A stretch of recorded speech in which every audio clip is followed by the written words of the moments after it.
بسم اللہ الرحمن الرحیم۔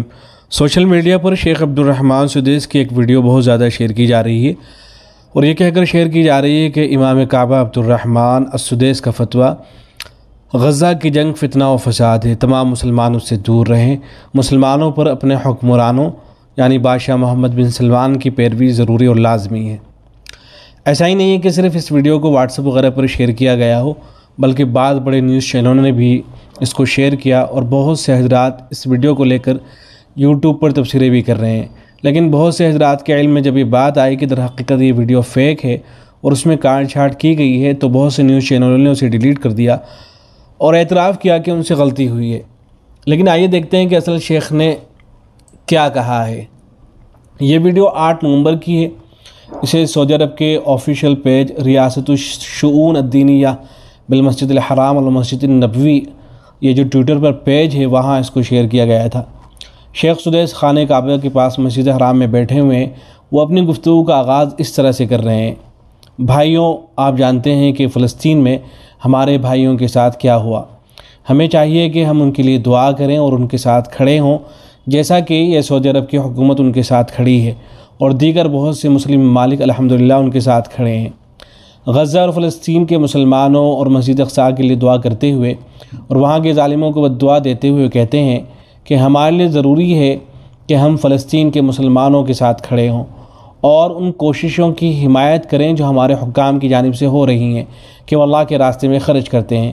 اس کے بعد وہ قرآن کی ان آیات کی تلاوت کرتے ہیں کہ جن میں اللہ کے راستے میں خرچ کرنے کی ترغیب دی گئی ہے۔ اس کے بعد یہ حدیث سناتے ہیں کہ مومنوں کی آپس میں ایک دوسرے کے ساتھ محبت اور مودت اور باہمی ہمدردی کی مثال جسم کی طرح ہے کہ جب اس کا کوئی عضو تکلیف میں ہوتا ہے تو سارا جسم اس تکلیف کو محسوس کرتا ہے۔ اس کے بعد شیخ سدیس کہتے ہیں کہ مسلمانوں کو چاہیے کہ یہ فتنے اور آزمائشیں ان کو الگ الگ ٹکڑوں میں نہ بانٹ دیں۔ اسی کا غلط ترجمہ کسی نے اس طرح سے کر دیا ہے کہ وہ فلسطین کی جنگ کو فتنہ قرار دے رہے ہیں، حالانکہ وہ تو مسلمانوں کے اتحاد کی دعوت دے رہے ہیں اور ٹولیوں میں تقسیم ہو جانے سے منع کر رہے ہیں۔ پھر وہ آگے کہتے ہیں کہ مسلمانوں کو چاہیے کہ وہ اپنے حکمرانوں، اصحاب معاملات اور علماء سے رجوع کرتے رہیں اور ایسی باتوں میں نہ پڑیں جن میں پڑھنے کا ان کو حق نہیں ہے۔ اس کے بعد قرآن کی آیت سناتے ہیں اور کہتے ہیں کہ مسلمانوں کو مدد اور طاقت کی خوشخبری سنائی جائے: یا ایھا الذین آمنوا ان تنصروا اللہ ینصرکم ویثبت اقدامکم ولینصرن اللہ من ینصرہ ان اللہ لقوی عزیز۔ شیخ سدیس کہتے ہیں کہ ان آزمائش کی گھڑیوں میں ہمیں چاہیے کہ ہم اللہ کی طرف رجوع کریں، عقائد کی تصحیح کریں اور مسلمان کتاب و سنت پر جمع ہوں اور اسلاف کے منہج پر جمع ہوں۔ ہمیں چاہیے کہ ہم اپنے بھائیوں کا ساتھ دیں، جسمانی طور پر بھی ان کا ساتھ دیں، ان کے لیے دعائیں بھی کریں، ان کا تعاون بھی کریں۔ اور پھر آخر میں سعودی عرب کی طرف سے غزہ کے لیے جو مدد بھیجی گئی ہے اس کے بارے میں بتاتے ہیں اور سعودی حکمران کی تعریف کرتے ہیں۔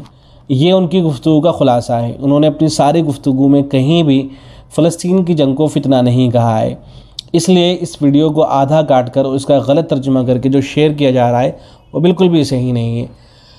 سعودی عرب میں اس وقت جو فحاشی پھیلی ہوئی ہے یا وہاں کے حکمران جو امریکہ اور اسرائیل کے لیے ہمدردی رکھتے ہیں، ظاہر ہے اس کی جتنی بھی مذمت کی جائے کم ہے، بلکہ وہاں کے ائمہ کو اس کے خلاف بولنا چاہیے۔